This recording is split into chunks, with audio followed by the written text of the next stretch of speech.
I'm Lou Spellman. A lot of familiar faces out in the crowd. Liz, hi. Like to put the familiar faces and names together afterwards. I'll be around for a while. Glad to be back with some of you people I haven't seen in a long time. And some of it I've seen more recently because back, I think it was about 4 years ago when the financial crisis first hit, I had so many calls from former students after teaching financial markets at this school for 30 years that I thought I'd do an economy of scale transaction and put all my former students who want to understand what happened in the financial crisis together in one room at one time so I could only have to give the lecture once instead of 100 different times.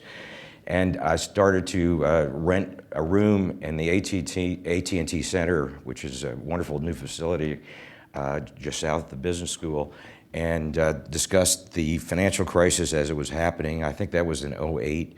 We're now, I guess, almost 4 or 5 years later, and I'm still doing it. Those presentations morphed into the Spellman Report, www.thespellmanreport.com, and I invite you to get on the website and subscribe to it. It is free at my expense. It comes out monthly. So if you'd like to keep up with the latest developments, which do not ever lack for important, overwhelming events. There was a short period of time in there where things seemed to be settling down.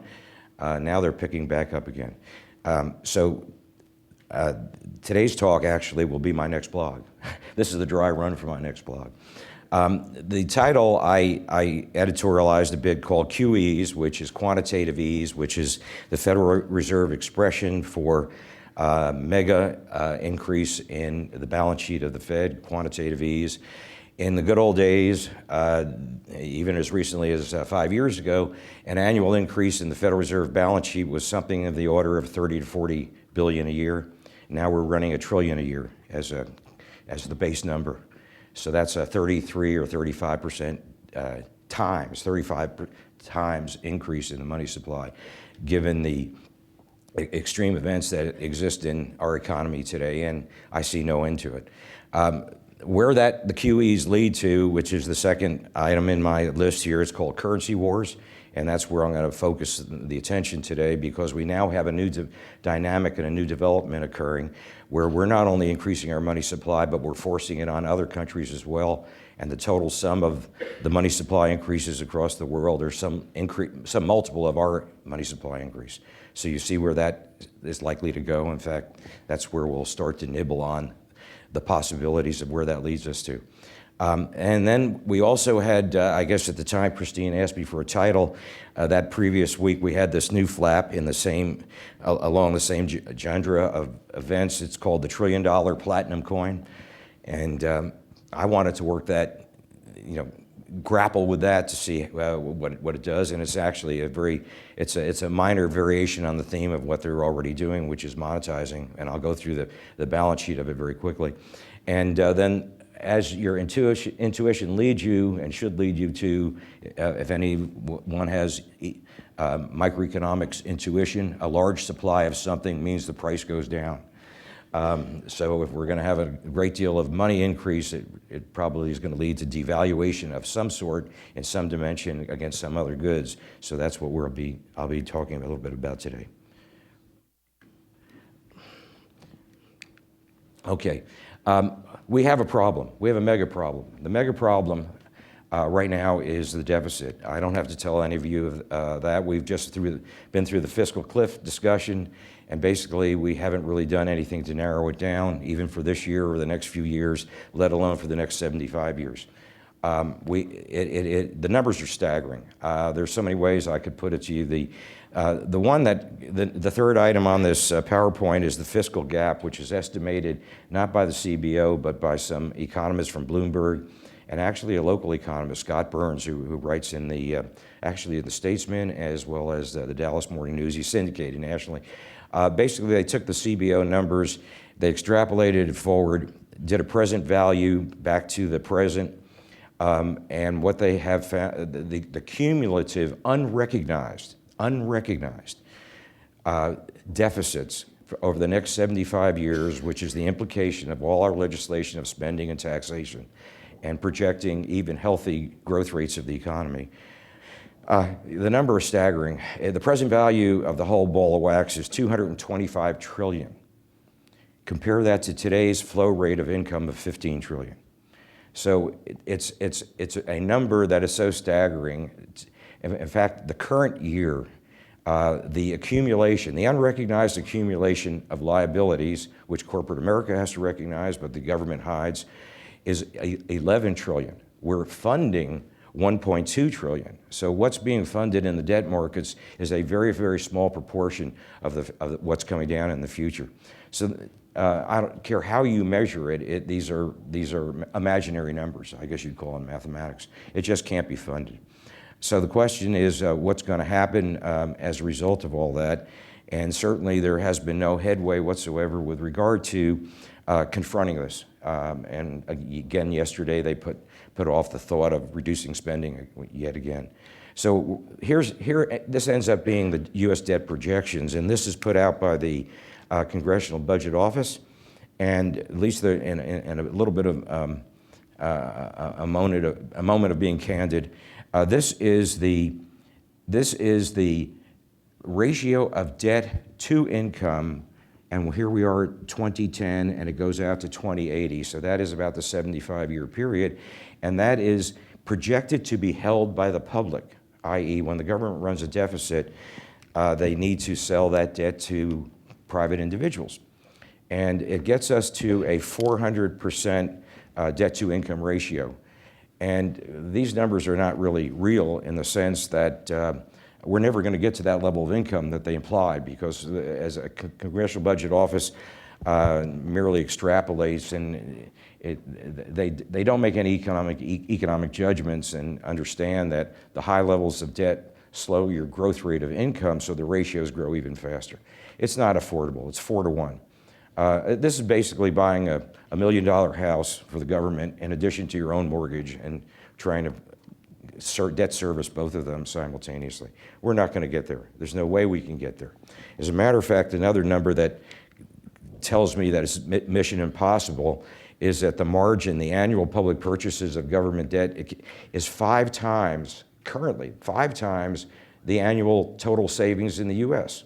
5 times. So it's not being sold to the public. That's a fiction. It can't be sold to the public, which is really where we get into the QEs and the currency wars, et cetera. Basically, you know, in a sense, it's a winner's curse if we do sell that debt, because if we do sell that debt, we end up having the debt service. And the debt service is astronomical. As you can see, the top line is total spending, and the gap between the colored section, which is spending on things like defense, Medicare, Medicaid, et cetera. The gap, the rising wedge, is the interest payments. So if indeed it is sold, if Mission Impossible does occur, we can't afford the interest expense. So obviously what we need, we're getting up to 45% of GDP. The debt service in the out years gets to 25% of GDP. And the government in total, just to give you some idea, the total take of the U.S. government from the income stream last year was 15%. So, I mean, these are imaginary numbers. All right, so we're now down to the new mission of the government, and that is costless financing option. It can't be financed. It's a pure fiction. So we have a couple options, and here are the 4 options, and it's monetary trickery of some sort. And here are the 4 leading candidates. The first one is to bring in the Federal Reserve as a subsidiary of government to do their thing, which the law intended them not to do, which is to be independent and serve as a discipline to the U.S. government. But nonetheless, they're being called in to run the printing press and buy the Treasury debt. Very explicitly in Japan, I don't know if you've noticed in the last month or so, the central bank chairman indeed tried to be independent. You set up an independent central bank as a disciplinary force on government, that indeed you can't turn to your own private bank to do your financing when you can't sell it on the market. And I think just yesterday, the central bank chairman in Japan offered his resignation.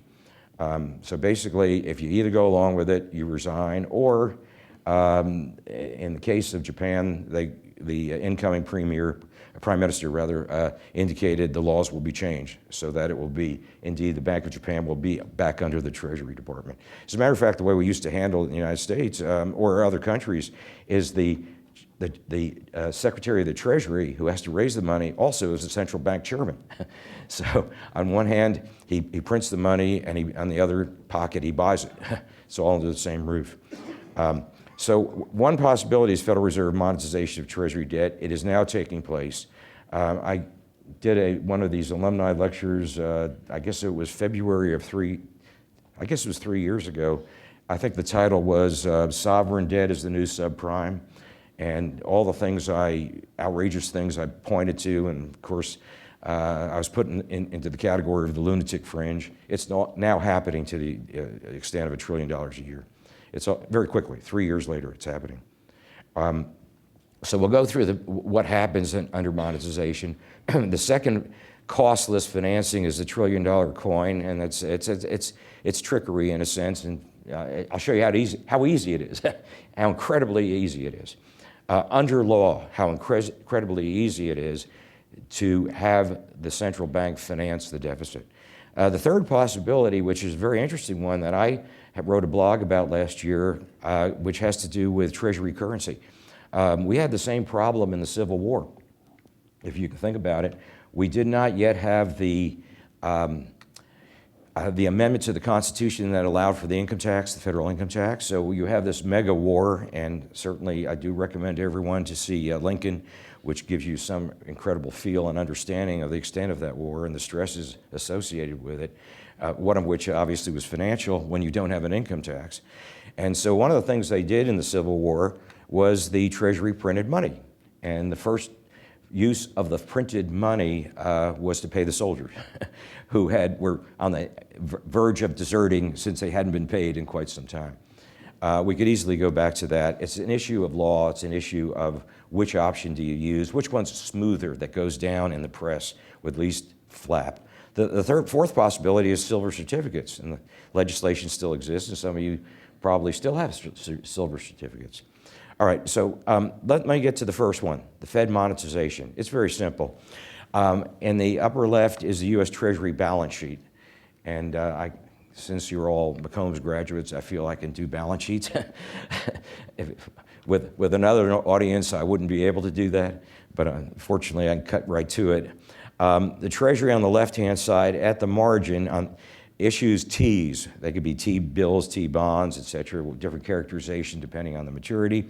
And they have to sell this. You can't sell it in the public market. It's way beyond the demand of the public market.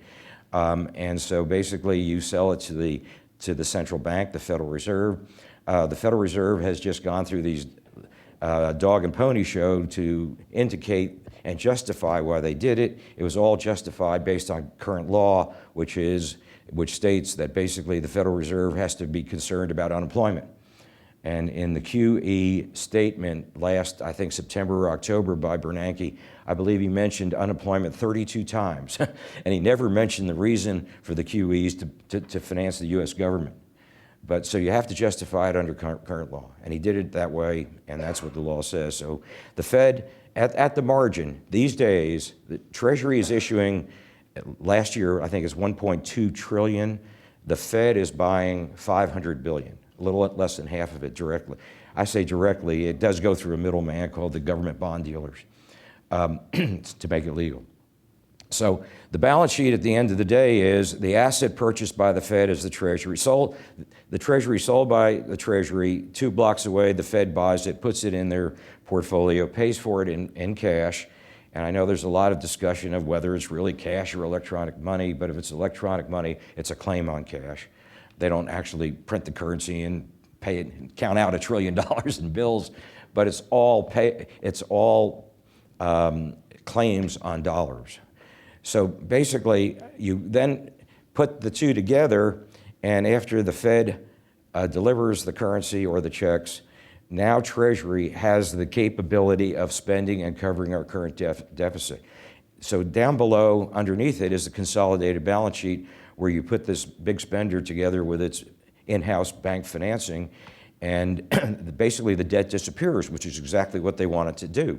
They want it to be they want it to disappear, not held by the public, but is held by some other government agency. What ends up being the consolidated outcome for the U.S. is the currency is outstanding on the right-hand side, or the liability of the consolidated balance sheet, and on the left-hand side of what assets are left, which is, I think, interesting and worth noting, is that the only fixed asset that comes out of this whole operation is the extent to which current government spending is actually buying some kind of physical equipment that hopefully has some impact on future incomes and revenue streams so they can continue to produce and generate income of which they're the beneficiary.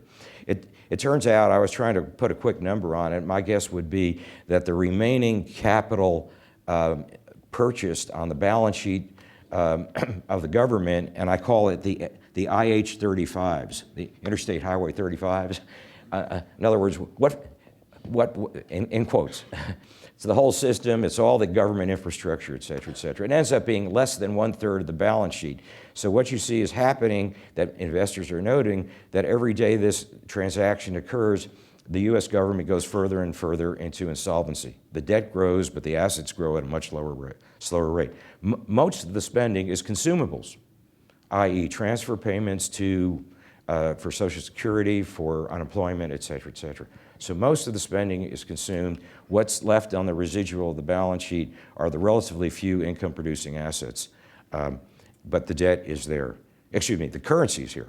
Now, short term, this has a benefit. It keeps the economy going in the sense that we have $1 trillion federal deficit that adds net to the income stream $1 trillion. We have a $15 trillion economy. Net, that last year was $1.2 trillion.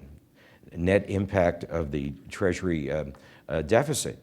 Now, fourth quarter last year, the numbers just came out for 12. The real GDP growth rate was -0.5. Can you imagine where the economy would be without this?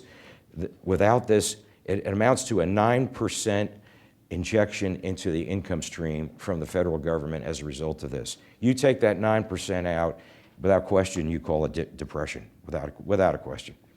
So basically, I guess the good news is we're accumulating debt, which becomes a long-run problem, but in the short term, we're muddling through with only losing a 0.5% growth rate. So that's one of the mystically magical, wonderful things about having your own printing press. I wish I had one for my debt. You all wish you had one. So the first thing is the debt goes away and you have the income and you can keep spending. The other is the interest is largely negated because to the extent that the Fed owns those treasuries, indeed they are paid interest, which you and I pay taxes. The interest, our taxes go to the government. They pay interest to the Fed. The Fed subtracts its cost of operations and rebates the rest to the Treasury.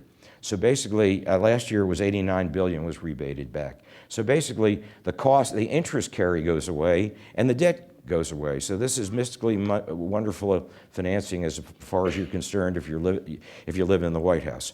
The debt got taken care of. We never had to confront the market. We didn't have to reveal the extent of our indebtedness, et cetera, et cetera.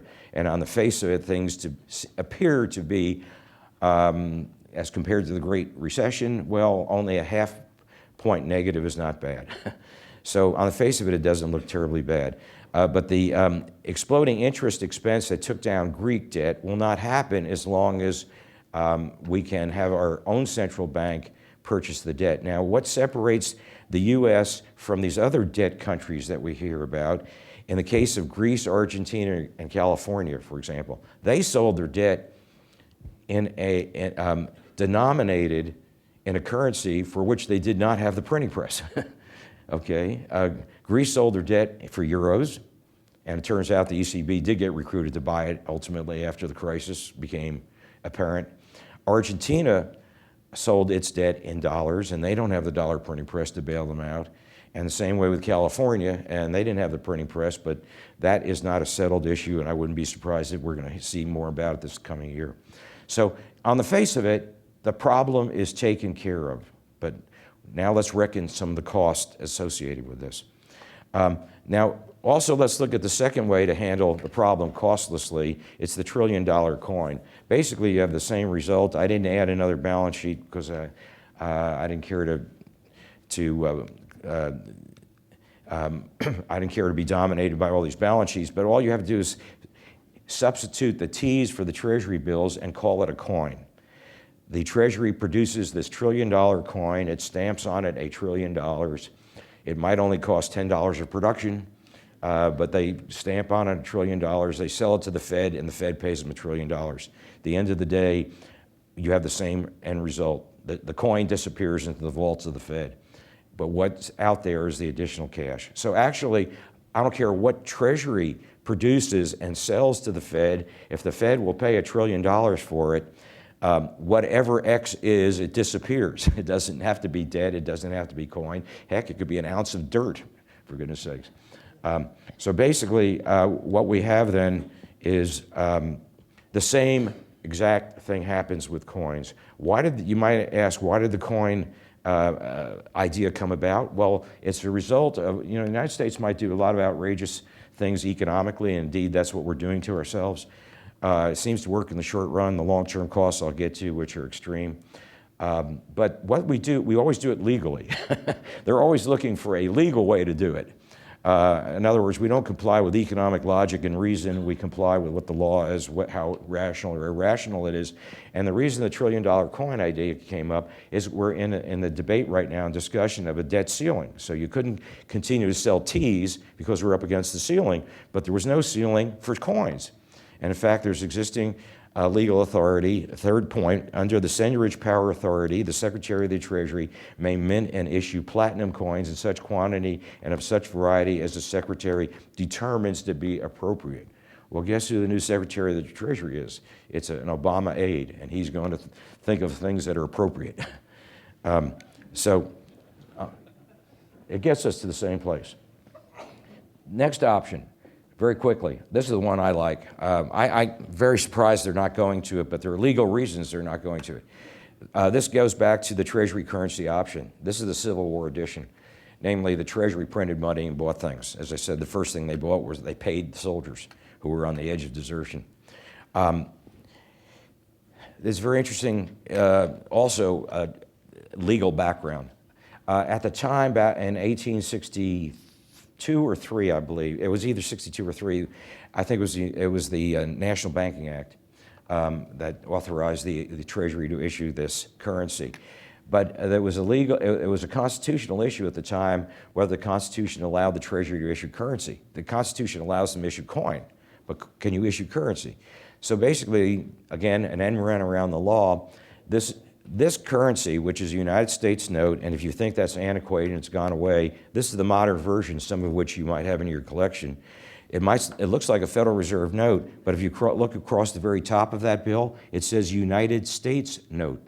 It is an issuance of the Treasury, not the central bank, but they make it look like the central bank, and it has the same properties of legal tender for all debts, public and private. But getting back to the legal issues surrounding Treasury currency, is since it was a constitutional issue in 1863 when it was unclear as to whether or not that the government had the authority to print currency as opposed to coin, they ended up in the bill calling this exactly what the government would love to sell: infinite maturity, zero coupon debt. So what you're looking at is infinite maturity, zero coupon U.S. government debt that's good for, that also has the property of legal tender for all debt, public and private. Now, if you think this is antiquated, it's not. They still exist. The legislation is still on the books, and the reason, what I indicated in the blog I wrote is that I fully anticipate that we're going to go back to it. The only thing that's stopping Treasury from doing it is there is a legal limit for the issuance outstanding, and they're up against the legal limit. And this is Civil War times, and actually post-Civil War they paid quite a bit off. They bought it back. But the current ceiling established in 1971, the bill is still on the books. And the legal limit for this currency is $300 million. Now, John, I'm not a lawyer, but I'm not sure how you change laws, but I would imagine there's something like errors and omissions, and I can imagine some obscure writer to some 500-page bill, they could sneak in something called, we're going to do a spelling correction on the 1863 Act, and where they put the limit in millions, we really meant trillions, so the M becomes a T. That's all you need. And I can't believe this not would happen. The only question is, would this indeed now fall under the debt ceiling? Because they did style it as debt. So I fully anticipate we're going to go back to something like that. The reason is, if you really get into the situation you got to pay your debt with money, you really don't want it to face the Federal Reserve, because you don't want, because what I didn't indicate is that every extension of the Fed balance sheet with money and buying treasuries, the Fed is a bank, and basically they're adding to the leverage of that bank. And basically you're pushing the Fed into insolvency. Currently, the leverage ratio of the Fed is 50 to 1. If any commercial banks are what's the legal limit now, 10 to 1, I think, and maybe they're trying to reduce assets to, the leverage ratio below 10. The Fed is at 50, and the more debt it issues, the more insolvent it becomes. So by the Fed being involved in this monetization process, what you're really losing faith in is the dollar across the world, Federal Reserve issuance of currency across the world. And don't you think that investors across the world don't notice that? They certainly do.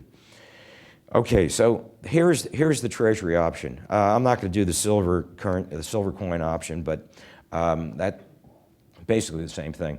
Now, here's where we're getting to the heart of how today is different from the pure monetizations of the past, and this is the new issue.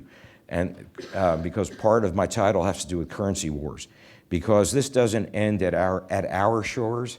Basically, part of the Fed expansion of $500 billion a year, as opposed to the normal 30 or 40, is to buy either Treasury debt or mortgages in the open market. Now, who the Fed is buying that from are investors, institutional investors. And to the extent the Fed purchases the other $500 billion from institutional investors, basically, if it's a Treasury, the T goes away, why it's crossed out. For a period of time, a brief period of time, they're sitting there with cash or liquidity, and then wondering where to reinvest that money, as institutional investors do. So that money now gravitates to be invested somewhere in our capital markets, either debt, equity, real assets. And so we're having an asset bubble, and basically the S&P 500 now has a correlation of about 85% to these Fed QEs, as opposed to some kind of correlation or relationship to underlying corporate profit. So we're having liquidity-driven or Federal Reserve-driven asset prices, and this is how it happens. But the most interesting and important one for the purpose of this talk, to get really into the intrigues that lie ahead, is the very bottom asset, is foreign assets. And one of the possibilities for the institutional investor is, if they look across our markets and find them terribly over-leveraged, is to look at other markets that are less leveraged. As a matter of fact, I looked at Bill Gross's monthly statement, or his monthly PIMCO outlook last night. I think 4 countries, Mexico, I can't remember the others, Canada, and 2 other countries, and he's now identifying as the foreign asset plays for him. And that's what investors are looking for, where else to go with it. But then it starts a whole new dynamic. And the whole new dynamic is the new financial market liquidity looks for a new home, and to the extent it goes abroad, and certainly did, like with QE2, and with QE2, which was 2 years ago, a year and a half ago. It's October 2010. It began. A lot of it went to countries, like, for example, like Brazil, that were growing very rapidly. That ends up, what it does is gives liquidity to our institutional investors, head to Brazil. Their Treasury rates were very high in real terms, much higher than ours. And as the funds poured out of our capital market into the Brazilian capital market, it caused their currency prices to rise. Now, if you're sitting there in the capital of Brazil and you're trying to appraise what is the effect of the Fed's QE and the effect of the U.S. government desperately trying to finance its deficits on Brazil, you have both a plus and a minus. The plus is the capital comes in. It bids up security prices. There's a positive wealth effect. Yippee, we're rich. The government gets their share of it, called capital gains tax. But on the other hand, if you look at it and it goes on for too long, they have two negatives, which they've seen and been through before. And the first negative is the investors have bid up their currency value to buy their financial instruments. So Brazil now looks at it and they say, oh, that's fine and good to have this wealth effect, but we can't export. And so that's the bad news. The other bad news is it's causing an unsustainable asset bubble in our markets.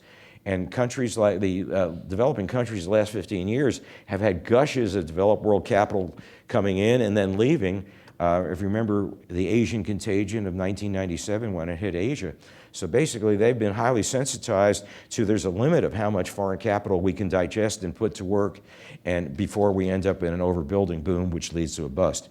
So at first the news to Brazil is wonderfully positive, but then when you weigh the positive and negative, they say, okay, we've had enough of this foreign capital. What we're going to do is try to shut it off, and they try to shut it off in two ways, which has further impacts, which is the next iteration of the chain causation down the road. And the next is, for one, they intervene in the currency market, and intervention in the currency market is another way of saying their central bank, and here's the currency intervention, working its way out. Their central bank, this would be Brazil, sells their currency against the dollar. In other words, you're selling your currency in the foreign exchange market so you get it cheap again so you can export. And they buy dollars. So they offset the appreciation of their currency. And you might say, well, that's kind of a clever financial device, but it has implications, further implications. And actually, for what happens is, some of them are positive. I'll get to that in the next slide. Basically, they are able to offset the capital inflow impact on the exchange rate so they can continue to export and run trade surpluses. And who do they run a trade surplus against? The United States. So our trade deficit widens, and I'll show you the numbers very shortly in the next slide. But there's another way Brazil can moderate the incoming capital, which I want to get to in the last slide. You not only can offset the capital inflow where your currency appreciates and becomes more expensive by selling it against the dollar, and there's no limit to their selling it because they just simply print it just like we did.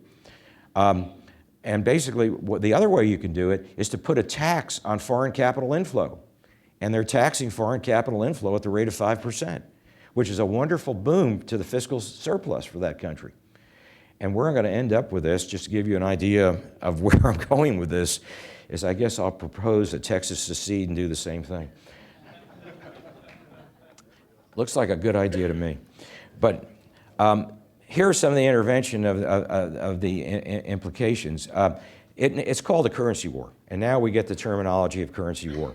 What's the dynamic that's occurring is when the Fed prints so much and buys from private investors, and they spread the purchasing power in open global capital markets around the world, foreign currency appreciates, those countries don't care for it. It turns out there are 20 of them that have intervened in their markets to get their currency back down to where it was. It's a mixed bag of countries. It's not just the Brazils or the Chinas or the emerging market countries that are big exporters, but some of the developed countries like Switzerland. It happened, I guess, a year and a half ago, not so much from capital flowing from the US, but from Europe. And the chairman of the Swiss National Bank indicated, look, we got to intervene in the market. We got to sell skis this winter. And basically, we got to keep our exports going. So it's developed countries. And by the way, the biggest one now is Japan just entered the currency wars last month. They're just about to get back into it. So we have others intervening, which are developed countries. They're in Europe, they're in Asia. We have developing countries. And the oil producers are also, or the energy producers, or the commodity exporters are also intervening. So basically this is happening across the world, not just in the Brazils, as you would think.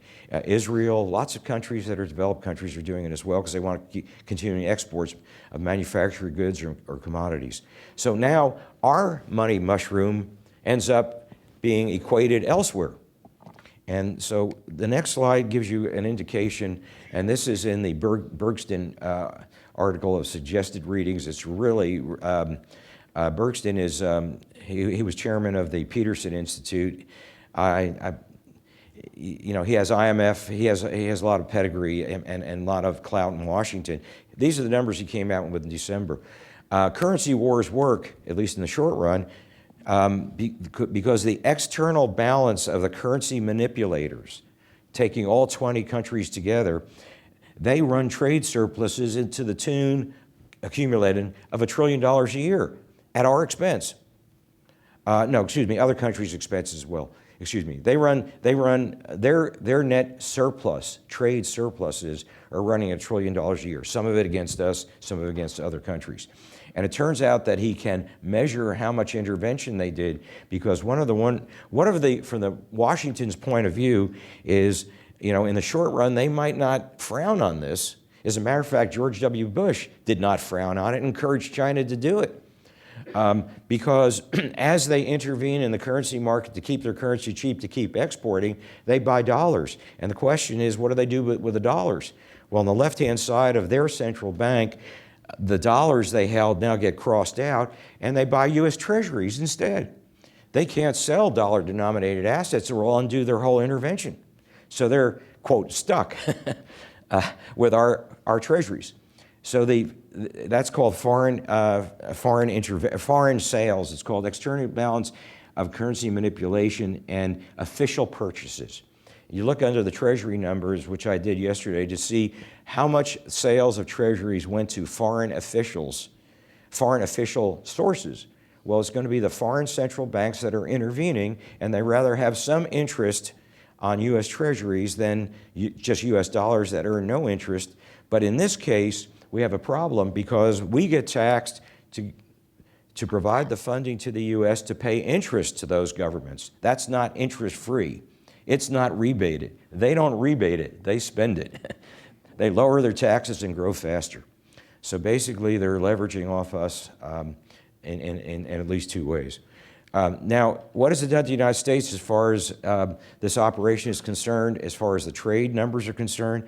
This starts from 1970 up till recently. These numbers are the end of 2012. And what we're running is about like a 4% trade deficit, which slows our economy down each year by 4%, which means more unemployment. And to the extent we slow our economy down, there's less revenue paid to the government, so our deficit is larger. So it's hard to make any kind of claim that we're benefiting from this. Basically, what we're doing is generating lots of money across the world, and now as investors, we have to think about what happens as a result of that. The U.S. turns away. We don't complain to the WTO. I know Schumer from New York keeps introducing bills to punish China, but he'd have to punish 20 of them, not just China. And basically, it's political posturing. And George Bush would call him up and say, no, no, no, we want them to do that because of the proceeds they buy Treasuries. What's the matter with you? So anyway, the U.S. turns the other way, and it's happening. All right, now, where do we go with all this? Let's put it together. We have short-term benefits of being able to finance government spending without more taxes to cover debt service.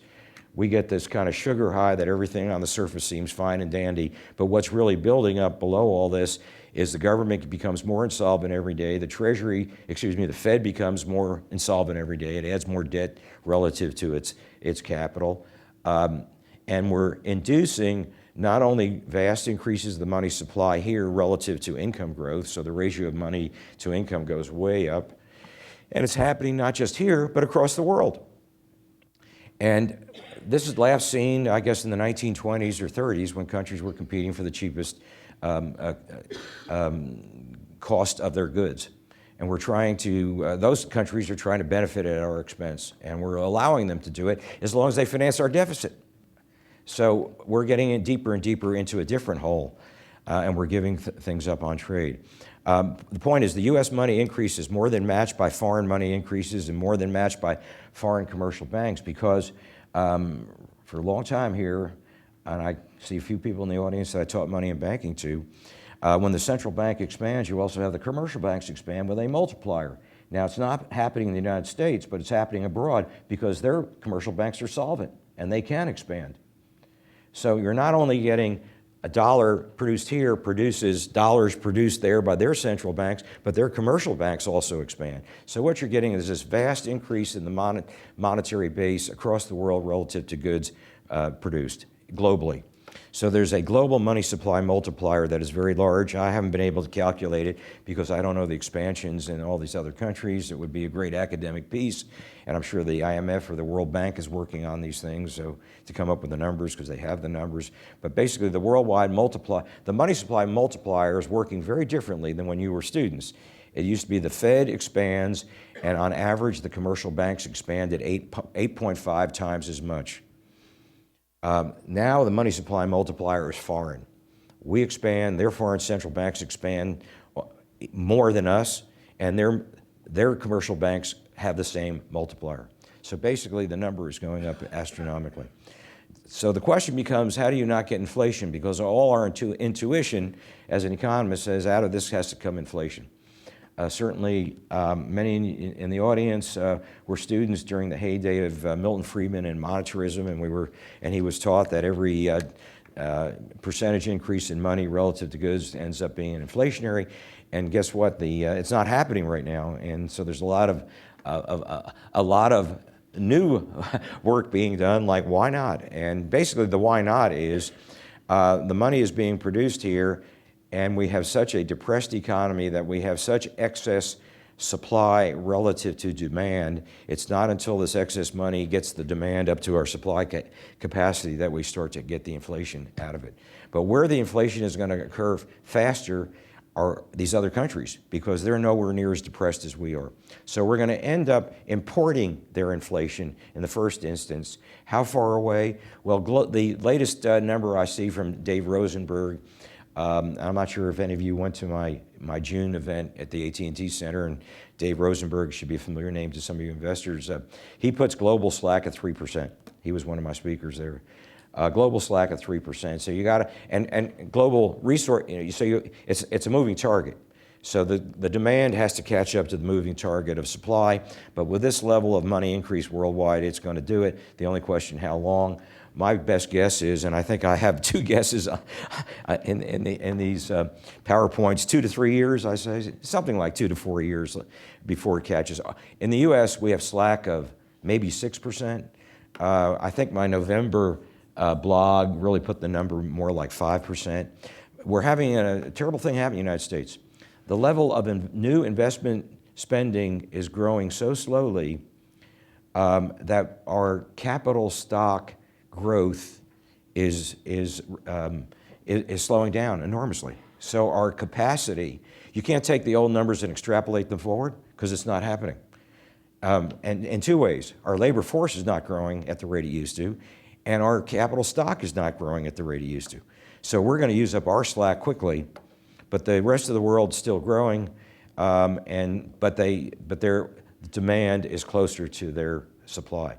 I would say 2 to 4 years before it all starts catching up. It's already catching up in Argentina. If you notice this week, they put on price controls on food, but Argentina is another story. All right, so the cost of the QEs. It might seem on the surface as solving our problem, but really has major costs. The currency war causes the U.S. to continue to lose in trade. We have 3 to 4% less growth than we should. As I said, our current growth rate or last quarter was negative by 0.5 point. We could be having a 3% growth rate, which is pretty decent. Have we not been put ourselves in this position where we need the financing of our deficits? So we're having that kind of loss. It's probably 3 to 5%, 3 to 5 million unemployed. The economy stays sluggish, piles up larger fiscal deficits. But the good news in Washington is a victory because the bottom line is the bottom bullet point. The Social Security checks keep going out, and that's all they care about. And they don't see what's happening, and what's really going to happen is the long-term pain. The fountainhead of money comes from the U.S. It gets multiplied abroad. The treasuries are now being purchased. On the surface, it all appears relatively fine and dandy, especially if you're in Texas, because we do have a positive growth rate. Elsewhere, it doesn't seem so fine and dandy already. But the currency intervention will end up having investment ripples and effects. The question is, where does capital gravitate in a world of mutual inflation? And currency wars imply the world is going to look for an alternative reserve currency.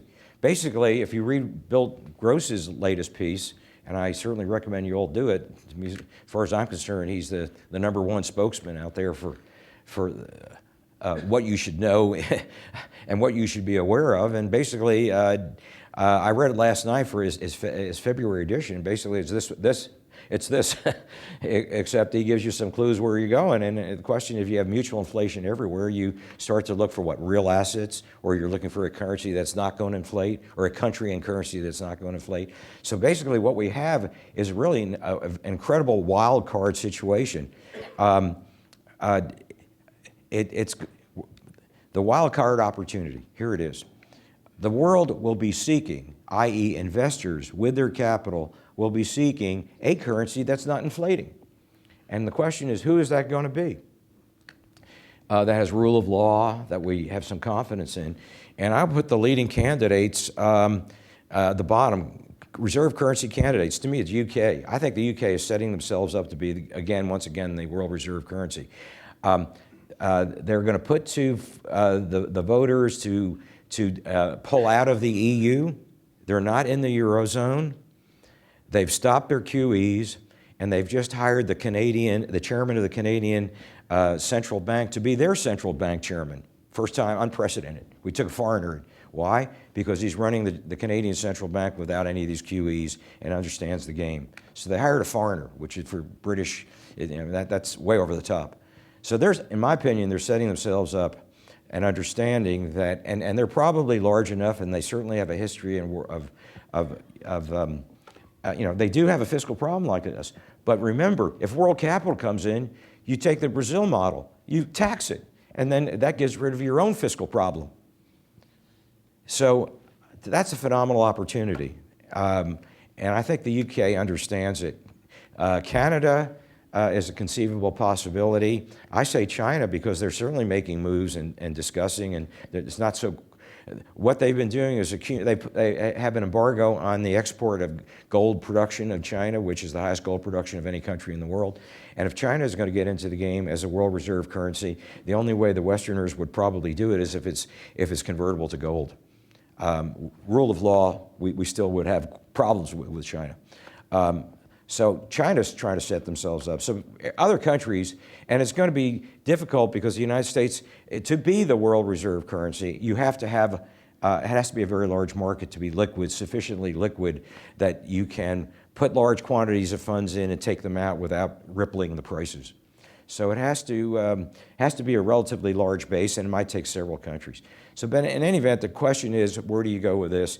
And people are trying to position themselves and trying to figure out what their risks are. And investments is a matter of looking at the risks, appraising them, and trying to avoid them. So that's what the world is doing right now. We've hit the outer limit of demand-side policies. We're not choosing the Romney path, which is instead of papering over this with Federal Reserve money and spending, the Romney path would have been trying to grow your supply base. We didn't take that path, so we're still in the demand side path. I think things are going to get out of control. We're probably in for boom bustology, which means asset price bubbles. But ultimately, citizens flee paper currency in general, and it could be not only us, but the other countries that are also inflating.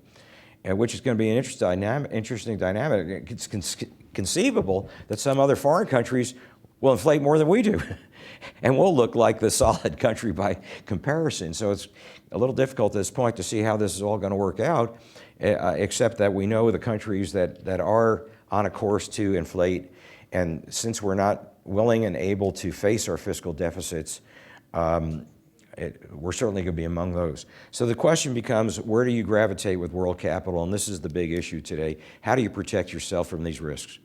And the risks are inflation. The risks are wealth taxation, because income taxation is not sufficient. And wealth taxation is broken out in Europe. There are 3 countries now that have wealth taxation. And the issue is, can you find assets that are resilient to this, or more so than others? And the world will gravitate to those. The United States understands this. It might shock you to realize that one thing about Washington that they don't tell you, they realize these things are happening. They're already putting in place barriers to capital outflow. And they're trying to, and right now, you can't be the world reserve currency if you have capital outflow restrictions. So they want to still be the world reserve currency, but to the extent this causes you to leave the country with your capital, they're trying to keep track of where your capital is. As of last year, I hope it's not news to anyone in this room because the fines are extreme. If you have more than $10,000 in a financial account offshore, you got to report it to the IRS. Failure to report is what, I think $10,000 a year fine, I believe it is, Keith? I think it is. It's a very large fine, particularly if it accumulates. In fact, there are two reporting forms. They want to know where your money is. That's not in the United States. Never had that before. Why are they asking? Because they know people are leaving. The other thing, I think it might come as a shock to you to realize that there's something called an exit tax. If you decide you had enough and Australia looks better or wherever, whatever your taste is, and you decide to pick up and leave and turn in your citizenship at the U.S. consulate in that country and get another passport, there's now an exit tax. Basically, the government considers you dead, and you have to pay a state tax. As far as they're concerned, you are dead, and we want your share. So basically, they are ramping up the taxation network of capital fleeing because they realize that's where these policies are going to go. So this becomes now a major, and that's already started. And the avenues of your ability to somehow manage your own risks within the context of these new constraints is becoming a growing problem. And as a result of this, I'm putting together a group of local trust and tax attorneys and accountants and financial planners to give us the latest take on what seems to be a reasonable investment alternatives, and either in the United States or abroad, as for your own personal protection. And basically, as I say, I hope this is not news. Bill Gross is writing about it very candidly, so I guess I can be candid about it as well. And I anticipate I'm going to be giving I think in May, a talk sponsored by Texas Enterprise, and that's in May at the AT&T Center. So if you'd like to be included in the guest list, outside by the registration, there is a place for you to leave your card, and we'll make sure you get an invitation. And I anticipate to continue the Spellman Report series. I rent a room in the AT&T Center about once or twice a year if something's worthy of discussing, and provide a lecture. I hope at my next one, spring or summer, that I'll bring along with me some very qualified attorneys, international trust and tax accountants and attorneys to give their take as to what the current options are. And that's basically where I'm gravitating. So if you want to be included, leave your name. We'll have a sign-up sheet out front. And where's the Keith? It's out by the registration? Oh, you have it? At the registration table, thank you. Okay, as I say, I think the day is May 8th, but I'm not sure about it with the Texas Enterprise discussion for which I'm on the program, and I'm sure by then I'll be gravitating in that direction with clearer indication. So that is it, folks. It's not a pleasant story, but there are options and you got to seek them. And that's it.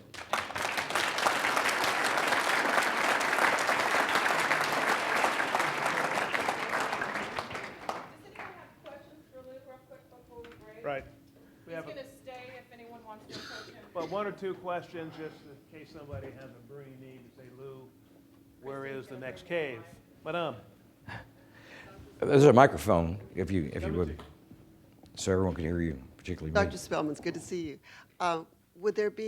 Could there be any possibility of deflationary forces? Yeah, that's the most interesting question of all. Some very, very prominent economist, and one who appears often on my website, the Spellman Report. By the way, it's subscription free, I forgot to add. It comes about once a month, so it doesn't jam your inbox. But I do frequent interviews at least once a year with Lacey Hunt, and there's several other people like Gary Schilling, who are, and Dave Rosenberg, very prominent names in the investment world, who are very much in the camp of thinking we have deflation ahead, not inflation. And I know of no issue that separates very qualified, learned people. Now on the other side is Bill Gross and me. The only question is when. Or John Malden, who I also had at my June event last year, who some of you might know or know the name of. When John is asked deflation or inflation, he loves to say both and wait for the appropriate chuckle. And then after the appropriate chuckle, it's deflation at first, inflation later. Basically, the deflationary forces are we have excess supply right now, and we have a depressed economy in the U.S. So the U.S. is having trouble pulling off the inflation that you'd expect. I would expect I'm glad you asked the question because I really didn't make clear. Where the inflation is going to come to us in the first round is from buying products from Brazil and the Switzerland, and it's become in the form of imported inflation. And then when their goods become more expensive, then our trade deficit improves and they buy our goods until we have excess demand everywhere. So I would think that's 2 or 3 years down the road before we're going to see it. And when we had QE2, when we did this, and before Brazil was doing their intervention and their currency would become more expensive, as we translated dollars into their currency to buy their goods, we had import inflation. It was enough to get our inflation rate to 2 or 3%. I mean, in the 70s, we got up to double-digit inflation on import inflation. So we'll get there, but that's going to be the route this time. It's a different route. Thanks, Lou.